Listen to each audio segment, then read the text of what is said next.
इस समय मनुष्य की बड़ी दुर्दशा हो रही है। महापुरुषों के वचन। दुर्दशा किसे कहते हैं? जो माया के द्वारा रचे हुए प्रलोभनों और भोगों में अपने जीवन को लगाकर नष्ट कर रहे हैं। बड़ा गर्व।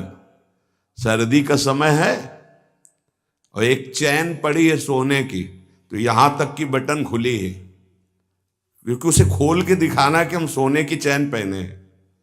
कौन सी खास बात भैया? अरे ब्रह्मांड नायक की सृष्टि को तुमने देखा कहां है? कितना बड़ा सोने का पहाड़, बड़ा आश्चर्य होता है। 4 लाख योजन। एक योजन का मतलब 4 कोस। एक कोस का मतलब 3 किलोमीटर। कितना सोना! एक छोटी सी सोने की जंजीर तो पूरी छाती खोले कि देख लो सोने की जंजीर है। अगर 1-2 अंगूठी पहने हैं ना, तो हर बार वो हमने देखा है, एकांतिक में देखा है। आपकी बड़ी कृपा है कि आप देखो हम अंगूठी पहने हैं, जैसे उससे कोई प्रभाव होगा क्या? कुछ नहीं प्रभाव। यहां तो कुछ कह रहे हैं, बड़ी दुर्दशा है मनुष्य जाति की इस समय। क्या? माया रचित भोगों में, माया रचित प्रलोभनों में, माया रचित पदार्थों में भोग बुद्धि, अहम बुद्धि हो गई है। ये भोग विलासता नष्ट करने के लिए तुम्हें मनुष्य शरीर मिला था। तुम अंदर ही अंदर खोखले होकर अपना नाश कर रहे हो। बहुत दया लगती है जब ऐसे, तो लगता है आपको भगवान की कृपा से जो अमूल्य श्वासें मिली, जहां आप इन श्वासों का नाम जप कर दिव्य पद प्राप्त कर सके, वहां तुम ऐसे किस काम के? गांव में पहले बैंक के लॉकर तो थे नहीं, तो दीवालों में सोना गाड़ देते थे। मर गए और जब दूसरों ने जमीन खरीदी और मकान बनाया तो करोड़पति बन गए। क्या जीवन रहा? पूरे जीवन कंजूसी करके जोड़ करके दीवाल में गाड़ के मर गए, या बैंक में जमा करके मर गए। थोड़ा होश में, तुम्हारे पास क्या है जो तुम लेके जा रहे हो? जरा देखो क्या है। अगर नाम जप नहीं है, धर्म नहीं है, भगवत आराधना नहीं, तो खोखले हो। तुम्हारे पास क्या है? आज धर्म के नाम पर पाखंड का तांडव हो रहा है। महापुरुषों के वचन वो किसी से दबते नहीं। जैसे गुरुजन डांटते हैं, ऐसे ये डांट रहे हैं।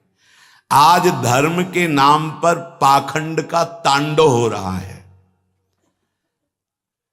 हृदय मेरा कांपता है ये देखकर कि मेरी समाज का क्या होगा। संतों को अगर दुख होता है तो समाज को देखकर दुख होता है।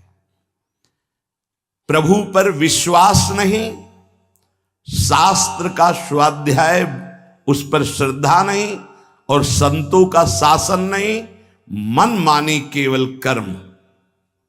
सर्वतंत्र स्वतंत्र भगवान की आज्ञा का उल्लंघन करते हुए मनमानी आचरण, दूसरों के उन्नति के मार्ग में भारी रोड़ा पैदा करने वाले ये पाखंड, दंभ, स्वयं गिरते हैं और जो इनके चक्कर में पड़ जाए उनका भी नाश कर देते हैं। आप गए और औरों घालहीं, जो कहूं सतमार्ग प्रतिपालहीं। ये दंभपूर्ण राक्षसी वृत्ति का विकास होता चला जा रहा है। ऊपर से बड़े सौम्य शांत चिकने स्वच्छ दिखाई देंगे, अंदर बड़ा गंदगी भरी है। विषयाशक्ति और विषय भोगों की कामना, मान प्रतिष्ठा धन, इसकी चाह, बातें ज्ञान की, क्रियाएं अज्ञान की,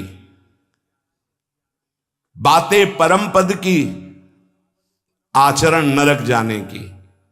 बड़ा दुख हो रहा है, ऐसा महापुरुष जन कह रहे हैं।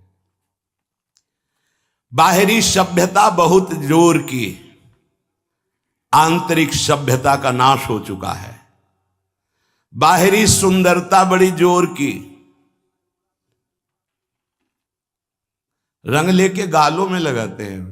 दर्शन अब जब इस समय आते तो दर्शन करते, रात्रि में गाल में रंग लगाने की जरूरत क्या है?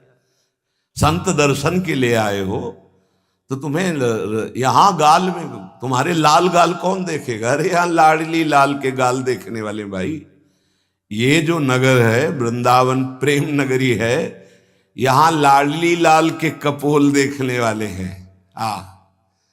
जहां से गौर कांति प्रकट हो रही, श्याम कांति प्रकट हो रही है, जो बड़े बड़े ब्रह्मबोध संपन्न महापुरुषों के चित्त का अपहरण करके बलात् अपने अधीन कर लिया। कृष्णात् परम किमपि तत्त्वम हम न जाने। आप संयम से भगवत आराधना कीजिए, आपकी दृष्टि सुंदर होगी। चेहरा तो मांस खाने वालों का भी चमकता है, चेहरे की चमक साधना नहीं होती, साधना की चमक दृष्टि होती। तुम्हारी दृष्टि कैसी है? तुम्हारे नेत्र बताते हैं कि तुम्हारी स्थिति कहां है। साधु चमड़ा देख के नहीं पहचानता है, साधु दृष्टि देख के पहचानता है। आज हमारी सुंदरता बढ़ रही लेकिन हृदय असुंदर हो रहा है। दंभ व्यभिचार मिथ्याभिमान हिंसा दुर्गुण दुराचार, इनकी उन्नति होती जा रही है। आध्यात्मिक गुरुजनों के वचन शास्त्र वचन, इनकी हत्या हो रही है। न गुरुजनों के वचन न शास्त्र के वचन, इनका नाश किया जा रहा है, माना नहीं जा रहा। धन्य भाग है जो मान रहे हैं। सर्वव्यापी सर्वप्रिय सर्वमय सर्वानंदमय प्रभु ने तुम्हें मानव दे भारत भूमि में खास करके इसलिए दी है कि तुम अपने दुखों को मिटाकर परम सुख में स्थित हो जाओ। उसके लिए एक सीमाएं रखी गई हैं धर्म की, भोगों को सीमा में बांध दिया गया है। अगर उन सीमा के अंतर्गत धर्मयुक्त भोगों का भोग भोगते हुए, नाम जप करते हुए अपने जीवन को व्यतीत करोगे तो तुम्हारे सारे पाप नष्ट हो जाएंगे। तुम्हें अन्य अलग कुछ नहीं अनुष्ठान करना पड़ेगा। नाम जप मात्र से तुम्हें एक महान आनंद के भोक्ता बन जाओगे। तुम समस्त बंधनों से मुक्त हो जाओगे। ज्यादा कठिन नहीं, बस धर्मयुक्त सीमा में रहकर नाम जप करना है। पर आजकल पता ही नहीं कि धर्म किसे कहते हैं, कोई बिरला ही महापुरुष जानता है। नहीं तो धर्म के नाम पर केवल वासनाओं की पूर्ति का खेल खेला जाता है। ये महापुरुषों के वचन है, जरूर सुनने चाहिए। कड़वे हैं पर बहुत औषधि का काम करेंगे। महापुरुष ये नहीं सोचते कि सामने वाले को बुरा लगेगा। हम चाहते कि बुरा लगे और तुम अच्छे बनो, बुरा लगे तुम गंदी बातों को छोड़ो। आज धर्म के नाम पर अपनी वासनाओं की पूर्ति का ढोंग किया जाता है, दंभ किया जाता है। कुछ बिरले ऐसे महापुरुष जन हैं जो धर्म को जानते हो, धर्म पर चलते, धर्म के लिए प्राण बलिदान किया जाता है। उस प्रभु को तुम धोखा देना चाहते हो जो तुम्हारे अंदर बैठा है, जो सर्वज्ञ है, सर्वांतर्यामी है। कौन देखता है यहां? अरे क्या वो देख रहा है जो निर्णायक है। उसको किसी वकील या गवाह की जरूरत नहीं है, वो तुम्हारे अंदर बैठा देख रहा है। जहां तुम संकल्प कर रहे हो वहीं वो देख रहा है। जो गुरु से डरता है, भगवान से डरता है, वो माया से निर्भय हो जाता है। जो गुरु से नहीं डरता, माया उसे बरबस बलात् ऐसे आचरण कराती कि रात दिन डरना पड़ता है और दुर्गति प्राप्त होती है। भगवान का नाम बहुत दिव्य है। अभी तक जो गलती हुई उसका सुधार करने के लिए आपको अवसर दिया है। ये जो सत्संग मिल रहा है कृपा पात्रों को मिल रहा है, जिनके कानों में सत्संग पहुंच रहा है और उनको विश्वास है कि इस हमारा कल्याण करने के लिए भगवान ने हमारे कानों तक ये सत्संग पहुंचाया है। अब लो नशानी अब ना नशई हूं। अब तक जो गलती हुई अब नहीं करेंगे। भगवान नाम को भूल करके, धर्म की अवहेलना करके कोई भी हो उसका सर्वनाश पतन निश्चित है। सर्वनाश का तात्पर्य होता है ये जो तुम्हारी श्वासें मिली, तुम्हें बुद्धि मिली, दोनों खत्म हो जाएंगी। ज्यादा अपराध बन जाएगा, काल मृत्यु हो जाएगी। ये श्वासें बहुत कीमती है। देखो अभी अवसर मिला है तो तुम्हें माया समझने नहीं दे रही। जहां ये शरीर छूटा फिर तुम्हारे बस की कोई बात नहीं बनेगी। तुमको जबरदस्ती अवश्य में भोक्तव्यम कृतम कर्म शुभाशुभम, दंड भोग। जब जेल मिल जाती है ना, तब तुम्हारी कुछ नहीं चलेगी। जो वहां का सिद्धांत है उसके अनुसार चलोगे, नहीं तो और दंड पे दंड भोगना पड़ेगा। फिर 83,99,999 योनियां, इनमें कौन सी योनि है जिसमें सुख मिल पावे? केवल क्लेश ही क्लेश। अपनी बात नहीं कह सकते, अपनी रक्षा नहीं कर सकते, अपने कल्याण के लिए कुछ सोच नहीं सकते किसी भी योनि में, चाहे देवता क्यों न बने हो। देवता भी भोग योनि है, कर्म योनि नहीं। केवल मनुष्य कर्म योनि है, भारत भूमि। इसलिए परम साधन, परम साध्य श्री भगवान का नाम है। इस कलयुग में और कोई साधना हो पाना बहुत कठिन है। जो साधन के सूत्र बताए गए हैं उन पे स्थित हो पाना, जैसे अष्टांग योग, अब 3 घंटे बिना हिले डुले पद्मासन सिद्धासन में बैठते हैं, आज भी हैं, पर बहुत कम। मंत्रों को सिद्ध कर लेना आज मजाक माना जाता है कि ऐसा कैसे हो सकता है, मंत्रों से भगवान प्रतिष्ठित हो जाएंगे। अरे भगवान का अवतार हो गया।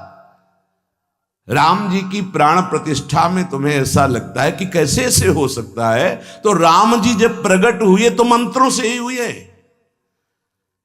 एक ब्रह्म ऋषि का नाम श्रृंगी ऋषि, उनको बुलाया गया, मंत्रानुष्ठान करके पुत्रेष्टि यज्ञ की और मंत्र से अभिषिक्त उस खीर को पवाया गया, महाराज दशरथ जी को दिया गया। उन्होंने अपनी 3 रानियों को विभाजित किया। श्री कौशल्या जी से परब्रह्म परमात्म स्वरूप भगवान राम प्रकट हुए, सुमित्रा जी से लक्ष्मण और शत्रुघ्न प्रकट हुए, कैकेयी माता से महान प्रेम मूर्ति भरत जी प्रकट हुए। ये कैसे प्रकट हुए? मंत्र से। पुत्रेष्टि यज्ञ श्रृंगी ऋषि ने करवाई, वशिष्ठ जी साक्षी, दशरथ जी यजमान, भगवान का अवतार हो गया। तो भगवान के लिए प्राण प्रतिष्ठा में भगवान पधारे, कोई आश्चर्य की बात? अरे भगवान का अवतार मंत्र से हो गया। आज भी हो रहा है मंत्र से अवतार। हृदयों में गुरु प्रदत्त मंत्र के द्वारा भगवान को हृदय में प्रकाशित कर लिया, उसी को सिद्ध महापुरुष कहते हैं। श्रद्धा नहीं रह गई, विश्वास नहीं रह गया।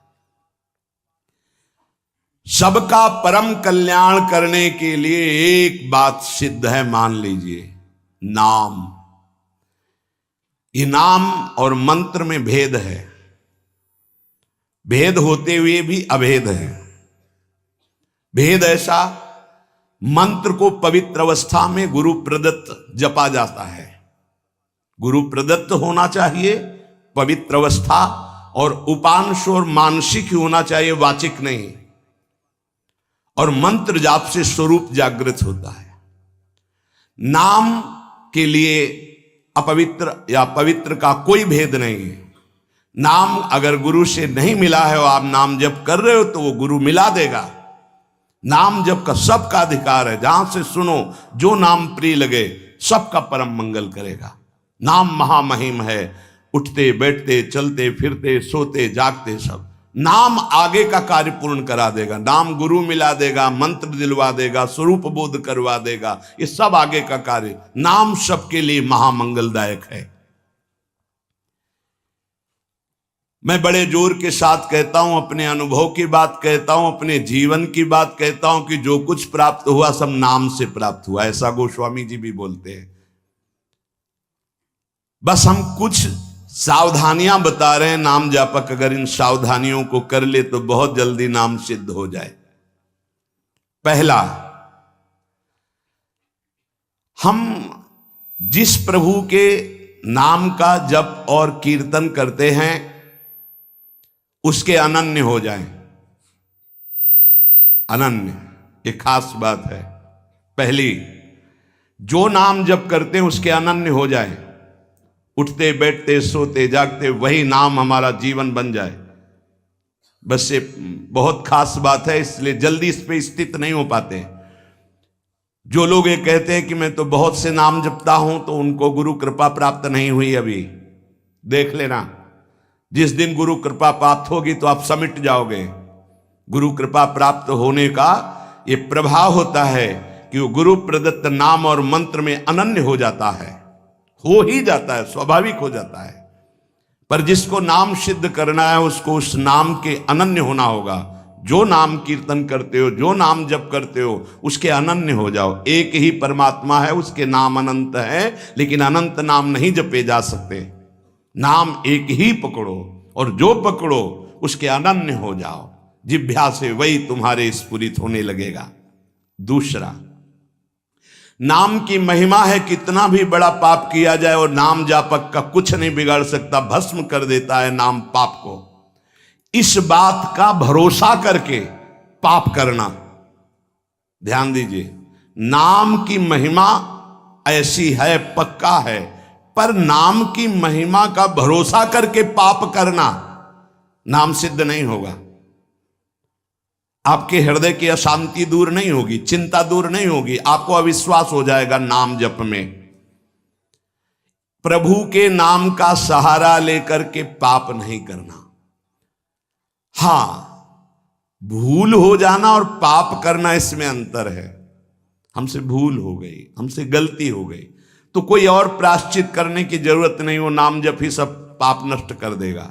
लेकिन नाम पाप नष्ट कर देगा ऐसे विचार करके जो नवीन नवीन पाप करता है, वो नामापराधी के हृदय में कभी नाम चल ही नहीं सकता। नाम दैन्य भाव से जो शास्त्र और गुरु की आज्ञा में रहता है वहां चलता है।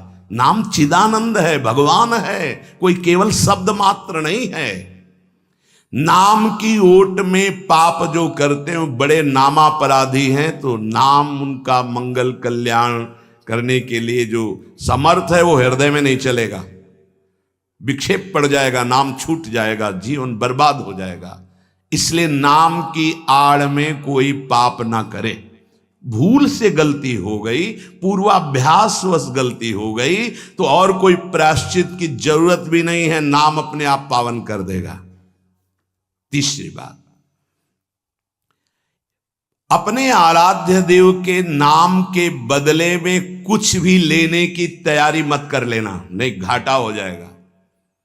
जैसे एकांतिक में प्रश्न किया था कि हम अपनी कामनाओं की पूर्ति नाम से करवाना चाहते हैं, तो क्या हमारा नाम का फल क्षय हो जाएगा? हाँ, हो जाएगा।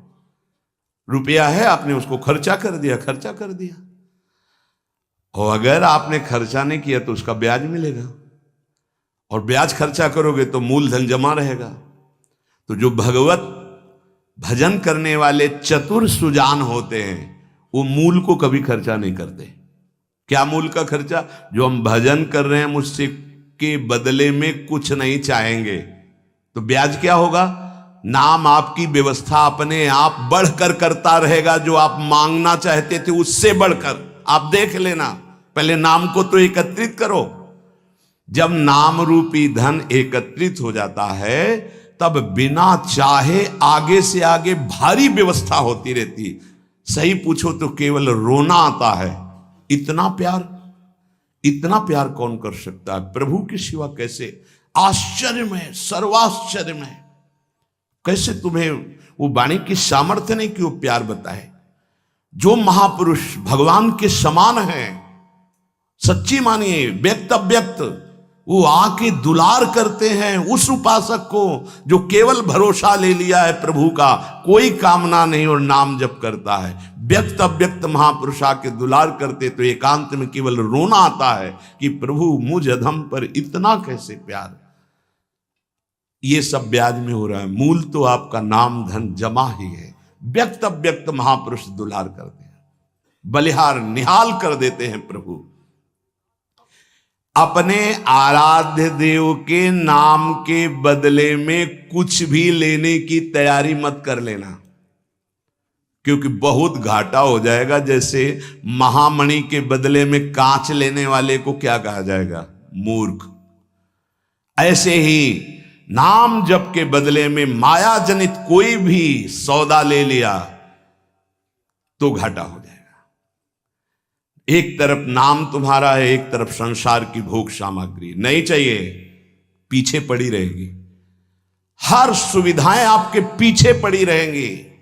विश्वास कीजिए, एक बार परीक्षा में पास हो जाइए, आपके सामने है, आप नाम के बदले में ले लीजिए। नहीं, वो तो वस्तु मिलेगी ही जो नाम के बदले में कह रहे थे। नाम तुम्हारा सुरक्षित बचा रहेगा।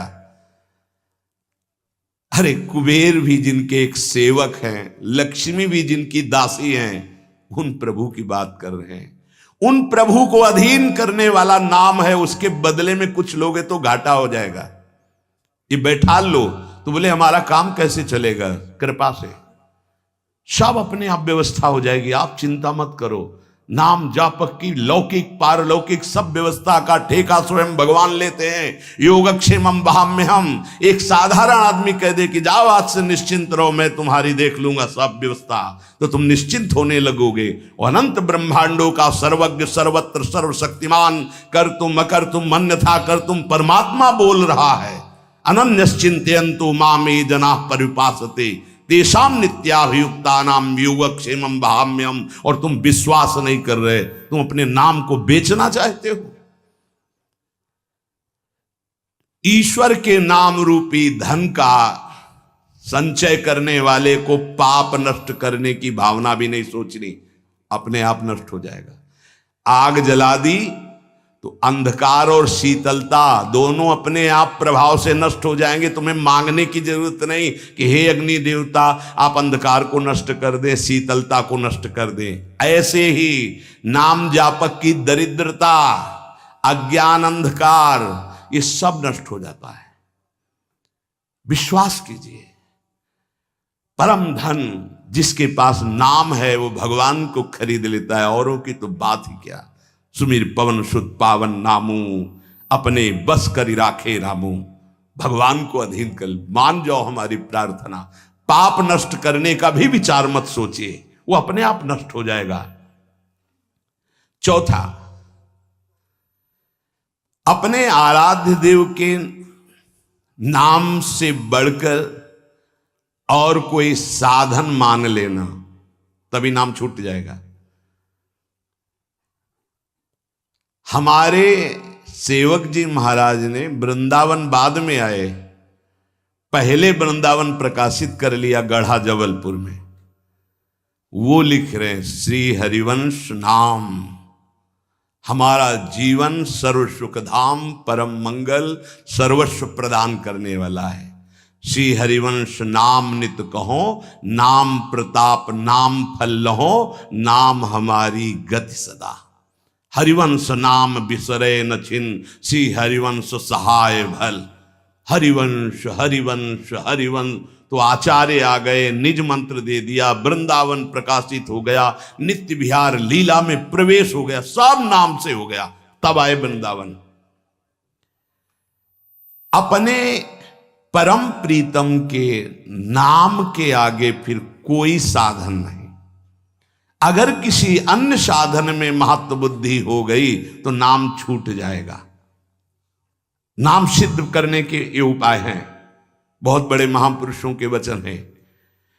हमारे को जो गुरुदेव ने नाम दिया, इससे बड़ा कोई साधन नहीं। सब सेवा आदि चल, पर नाम नहीं छूटेगा। अगर हम किसी अन्य साधन पर महत्व बुद्धि कर लेंगे तो नाम छूट जाएगा। पांचवा, नाम जापक को दिखावा बिल्कुल नहीं करना चाहिए। नाम में एक रोग लग जाता है दंभ का, बनावटी पना। जहां दंभाया तो नाम अंतर ध्यान हो जाता है, दाम्भिक की प्रापंचिक गति हो जाती है, प्रपंच में फंस जाता है। इसकी कई बार संकेत में चर्चा हुई है। ये दंभ बहुत हानिकारक है। प्रभु का नाम प्रभु के प्रेम के लिए, केवल प्रभु को रिझाने के लिए है। अगर कहीं बनावटीपना, दिखावटीपना आ गया, दूसरों को प्रभावित करने की बात आ गई तो दंभ आ जाएगा। यह दंभ बहुत बड़ा आपका परमार्थ नाशक रोग है। ये बड़े बड़ों के अंदर आ जाता है। इस बात का पता लगना बड़ा कठिन हो जाता है कि दंभ आ गया है। इस दंभ के दोष से बचने के लिए किसी महापुरुष के अनुशासन में रहने की आवश्यकता है। इस दंभ को हम विनोद भाषा में कह सकते हैं बगुला भक्ति, दिखावटीपना। बगुला एक टांग पे खड़ा है, ऐसा लग रहा है जल में समाधिस्थ हो रहा है, लेकिन उसकी दृष्टि मछली पे है, वो समाधिस्थ नहीं है। और जहां मछली आई खट्ट से कहा फिर वैसे ही बैठ गया। जिसकी दृष्टि विषय भोग पर होती है, विषयों पर होती है, मान प्रतिष्ठा पे होती है, वो दंभ भक्ति में लग गया, अब वो नष्ट कर देगा। दंभ दोष से बचना बहुत आवश्यकता की बात है। जिसको अंदर से नाटक करने का स्वभाव बन गया है, मान बड़ाई प्राप्त करने के लिए, अपने को सिद्ध बताने के लिए, वो दंभी हो जाता है। दंभी किसी और को धोखा नहीं दे रहा है, वो अपने आप को धोखा दे रहा है। वो बहुत ही मूर्खता पूर्वक अपने धन को खो रहा है। सर्वदर्शी भगवान को भला धोखा कौन दे सकता है? हम कह सकते हैं कि वो धूर्त जो दंभ और पाखंड कर रहा है, वो अपनी वासनाओं की पूर्ति के लिए सिद्ध बनना चाहता है, वो बहुत बुरी तरह भ्रष्ट हो जाता है। देखो ये बातें महापुरुष जन गुरुजन बोल रहे हैं, बहुत सावधानी से हृदय में धारण करना है। जो दंभी होता है वो पाप करने से संकोच नहीं करता, उसका पाप चिरमित्र बन जाता है, चिरंजीवी मित्र। मतलब जब तक जिएगा पाप करेगा। बहुत ये चूक हो जाती है, दंभ नहीं होना चाहिए। गलती हो जाए हम हृदय से स्वीकार करते हैं, आगे बढ़ जाओगे। अब हम तो भजन करते हैं, भजन के बल से सारे पाप नष्ट कर देंगे, या किसी भी तरह का कोई नाटक प्रदर्शन करना, बहुत जोर का दंभ बढ़ जाता है। ऐसे नाटक होने लगते हैं कि लगता है भगवान इनको औषधि की जरूरत है, पक्का दिमाग खिसक गया है, इनको औषधि की जरूरत है। ऐसा शास्त्र सम्मत सिद्ध नहीं होता। खूब भगवदानंद में, ब्रह्मानंद में डूबे हुए सिद्धों के दर्शन किए हैं। दंभ अपने आप को भुलावे में डाल करके नष्ट कर देता है। दंभी को पापों से घृणा नहीं होती, दंभी को दिखावे में बहुत रति हो जाती, जिससे लोग कहें। देखो जब सच्ची भक्ति करोगे तुम्हें लोग कहेंगे भक्त, भजनानंदी, या कोई महान शब्द से संबोधन करेंगे तो तुम्हें चुभेगा, तुम्हें संकोच होगा, तुम्हें कैसा लगेगा कौन सा पाप बन गया कि मैंने ये बात अपने कान से सुन ली। सच्ची कहते हैं, हृदय जलेगा कि भगवान कौन सा अपराध बन गया है जो सम्मान रूपी विष पिलाया जा रहा है। कौन सा अपराध बन गया जो ऐसे शब्द सुनाए जा रहे हैं, जैसे कोई कि किशोरी जी की बड़ी कृपा, ऐसा ऐसा, हाँ तो अच्छा लगा। जैसे कोई ऐसा सामने सम्मान सूचक शब्द, तो एक अंदर झुलझुलाहट पैदा होती है। क्या तुम तो जानते नहीं हो? अरे जिनकी एक लवलेश कृपा मात्र से उनको देखो, तुम क्या समझते हो? कुछ नहीं है इधर, कुछ नहीं है, पर्दे में कुछ नहीं है, रंग पीछे से पड़ रहा है। अगर वो पीछे का रंग बंद हो जाए तो पर्दा एकदम शांत हो जाएगा, कोई चित्र नहीं चलेगा। ये जो चित्र की विचित्रता है पीछे से है। भगवत प्रकाश आ रहा है, गुरु प्रकाश आ रहा है, उसको देखो। उपासक उसको देखता है, इसलिए सदैव दैन्य रहता है कि सामने तुम्हें पर्दा दिखाई दे रहा है लेकिन पीछे गुरु प्रताप है, पीछे इष्ट प्रताप है। उपासक इष्ट प्रताप को देखता है। जैसे रहीमदास जी का बड़ा यश हो रहा था, वो स्वर्ण मुद्राएं बांट रहे थे, तो ऐसे बांट रहे थे। किसी ने पूछा कि प्रभु आप नेत्र नीचे करके क्यों बांट रहे हैं? तो उनका देनहार कोई और है, देत रहत दिन रैन, लोग भरम मोह पे करे, तासो नीचे नयन। देने वाला तो कोई और है, उससे कोई जय जयकार कर नहीं रहा। मेरे नेत्र इसलिए नीचे हैं कि देने वाले को देख नहीं पा रहे हो। लोग भरम मोह पे करें कि रहीमदास जी बांट रहे, इसलिए मेरे शर्म के कारण नेत्र नीचे। देनहार तो कोई और है जो रात दिन दे रहा है।